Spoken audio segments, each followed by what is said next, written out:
Hi everyone, welcome to my channel. My name is Ria. I'm so glad you can spend some time with me today. And hey, this is my first time on camera, so I'm really glad you guys are here. As you know, if you've been following my work, I've been doing a lot of audios on, and just audio only. I'm posting it on Substack, on TikTok and Instagram, and here I am now on YouTube, on camera, and ready to rock and roll. Reflect. So I'm here. I want to share this, one of my reflections today on camera, and I'm gonna make this a whole series on motherhood, what it's been for me, and the bigger questions and bigger reflections I want to share, and maybe you might be thinking the same things too. So just a few days ago, my son, he's part of the regional center, and so they have this really cool play group that's going on. And at the regional center, they also have a library. They have a library of toys and also books and just resources for parents and everything there. And so you could check things out. And there was a book on the shelf that caught my eye, just the title alone. And the title of it is Mothering the New Mother. It was written in the 1990s, believe it or not, and it was written by Sally Plaxton. So I just kind of started skimming and looking through the chapters, table of contents, and they have little vignettes of the other women there and what they're going through and what they're feeling. And one of the first things that automatically caught my eye or made me triggered a memory for me is it's kind of how much has really changed since then. And, it was really focused on the first year of motherhood. So for me, my son is 2.5 now, just FYI. But yeah, I started to go reflect back on those early days and, just think about pregnancy and in the culture right now.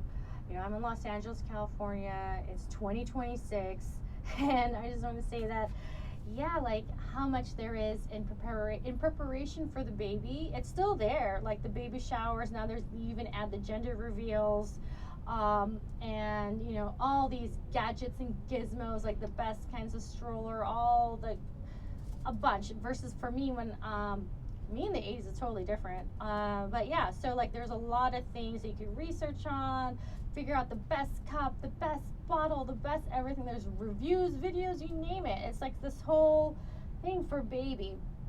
So baby, is of course the crucial thing, a very important thing, but and also, I acknowledge that.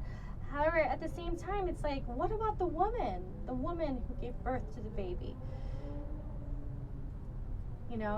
It's all that attention is on the baby and what the baby's needs are, which is of course critical. But it's not just baby alone, it's mother and baby. Mother and baby went through the pregnancy. Mother and baby are going to go through the whole experience, and also the fatherhood and all that. So we prepare for the baby, prepare for the birth, and this, in my situation, this is a little different in the sense of I went through IVF, and all that kind of thing, and then the hospitalized birth. But the big question I want to bring up is, who prepares the woman to become a mother? Is it, we have this thing where it's still there, where it's oh, when the baby comes, you're just gonna know, mother's instinct. For sure, that is there. But what if it could be cultivated more? What if it could be encouraged more, supported more? So yeah, it's that question. Who mothers the mother? In my experience, no one. My whole thing, because everything that with my birth, it was an isolating experience in a lot of ways. But that question stayed with me, because the whole thing is it's not just physical. We focus on the physical, at least with the mother, the hospital, or maybe if you do home birth or something like this, the midwife, what's going to happen, your birth plan, what's this and that or whatever, but not afterward. And it's like, it's such a transformation. It's one of the biggest transformations ever. Physically, emotionally, spiritually, mentally, you name it, all layers of the human experience is there. The relationship that you've had with yourself, it's going to change. It's not going to be the same. The relationship that you have with your husband or partner, it's not going to change. It's going to change. It's not going to be the same. And the relationship with the baby, I mean, what a big change. It is the biggest gift for sure.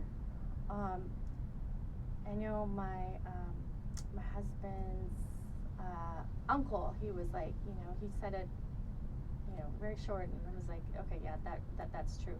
It's a special time, but it's a trying time.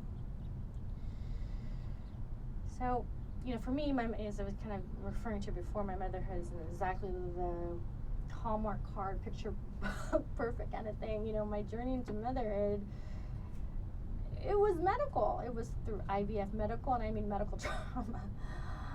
It was IVF.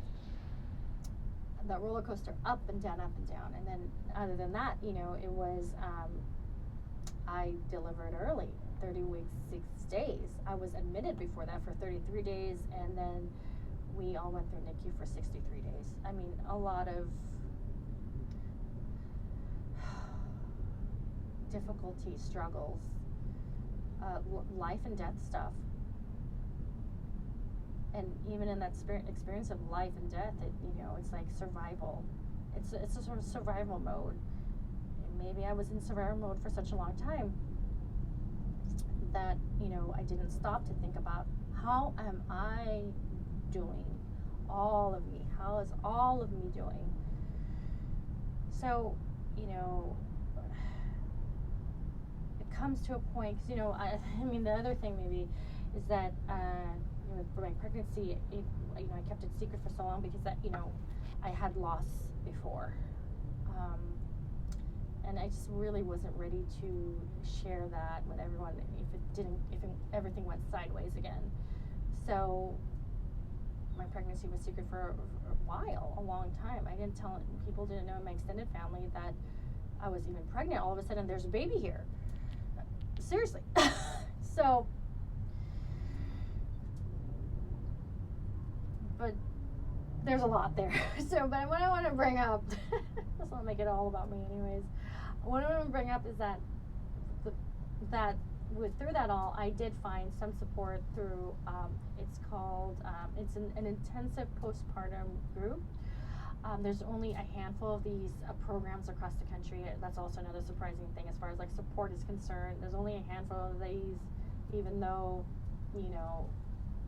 the need is definitely there, and they only qualify it if it's like the baby's 1 year or less. So it's really that like medical, for insurance purposes, to be part of it. Anyway, so the one that I joined was actually virtual, and I remember when I first, with the intake, they were like, a lot of women, they feel a lot of relief even just from being in the presence of other women, and I was like, okay, that's interesting.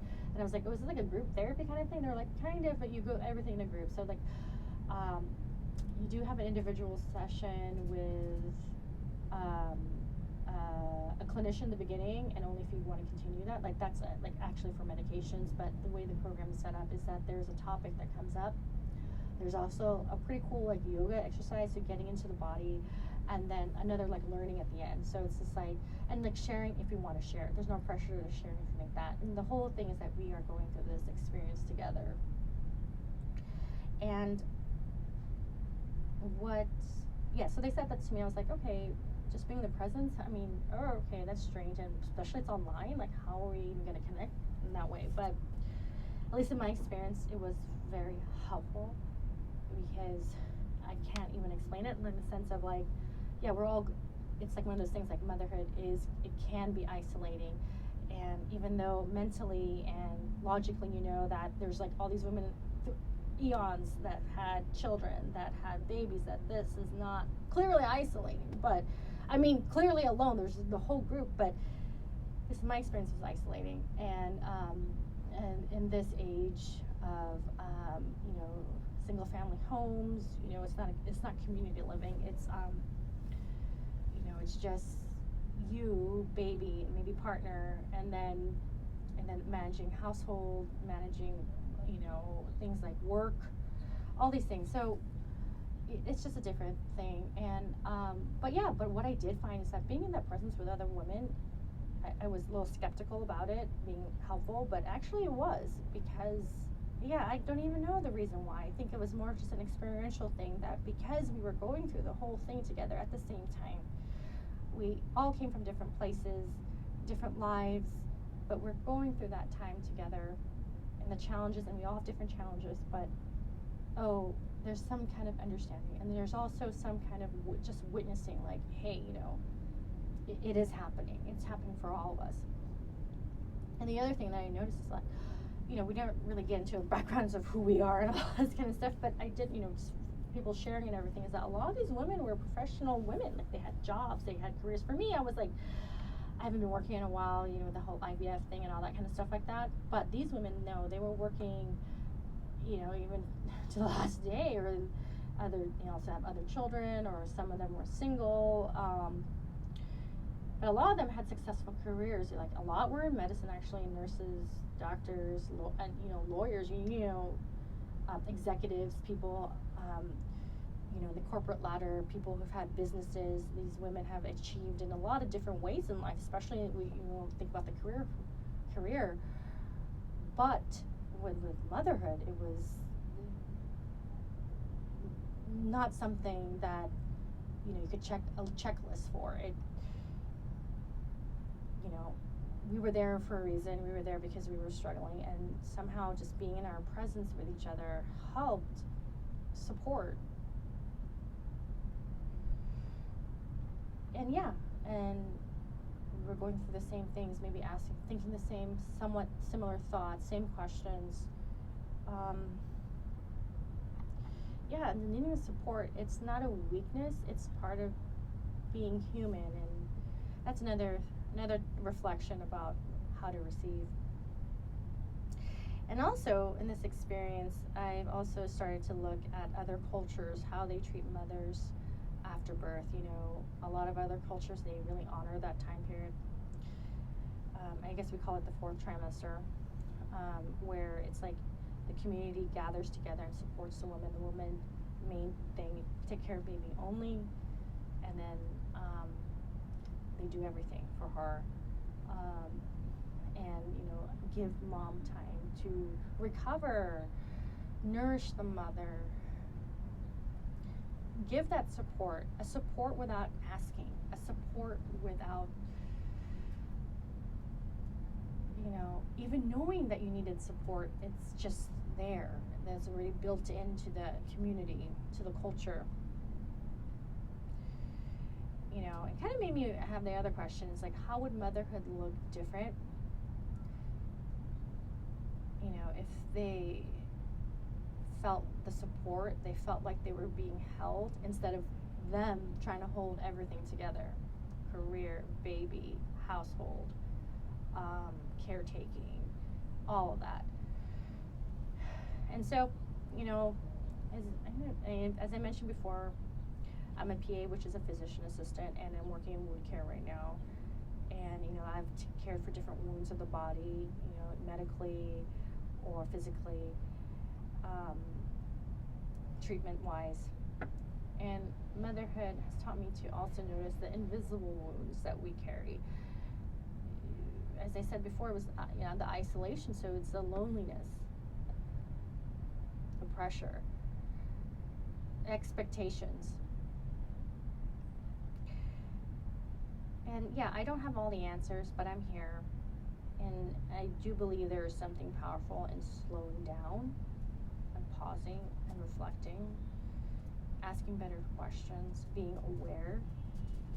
And that's why I'm creating this space. It's a constant creation.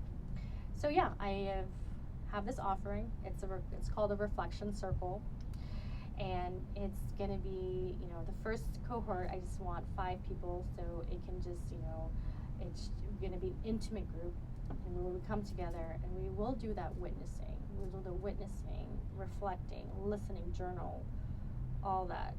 And it will be, I'm timing it with the full moon, and it's to be a 3-week journey. So 3 different calls, and also a mini call with me if you like, and also journal prompts and a PDF companion. So I think it's a really, if this calls for you, there's a link down below to go check it out. And so, but I do want to leave you with this one question, is that as the question earlier, who mothers the mother? And if you're not a mother, maybe the question is, who cares for you? Who nourishes you as you become the person that you are becoming and are? So yes, thank you for spending this time with me. And go ahead and like and subscribe and do all the things. And if you, as I've already mentioned before, but if you want to learn more about my reflection circle, there's a link down below. And if you have any questions about it, go ahead and reach out to me.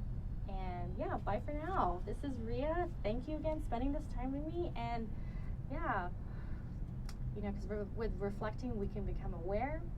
And yeah, take good care of yourself. Okay, bye.